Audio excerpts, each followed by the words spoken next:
Hello বন্ধুরা, সবাই কেমন আছো?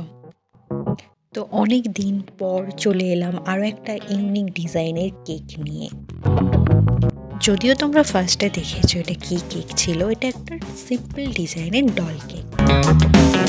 এটা ছিল একদম একটা সিম্পল 1 পাউন্ডের কেক।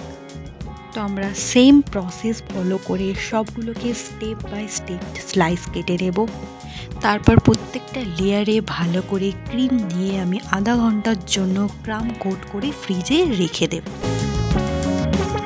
এটা দেখুন ক্রাম কোট হয়ে যাওয়ার পরে আমি আবারও ক্রিম দিয়ে ভালো করে এটাকে স্মুথনিং করে নিচ্ছি।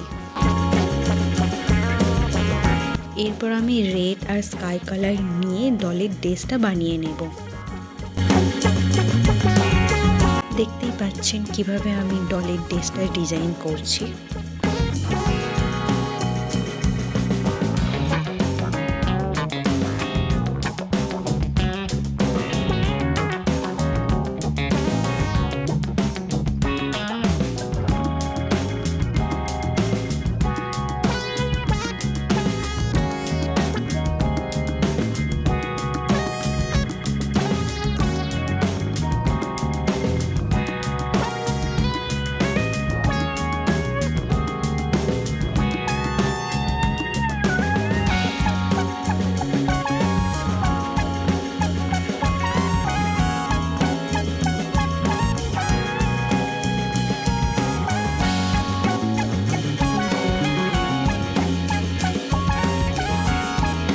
দেখতেই পেলেন আমি স্টার নজেল দিয়ে ওপরের পোর্শনটা ডিজাইনটা করে নিলাম।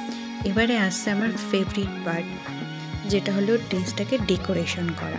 এটা আমি কিছু অল্প সুগার বল নিয়ে নিয়েছি এবং একটা রোজ নিয়েছি, যেটা নিয়ে আমি ড্রেসটাকে ডেকোরেট করেছিলাম। তো তোমরা অবশ্যই করে জানিও যে ডল কেকটা কেমন হয়েছে।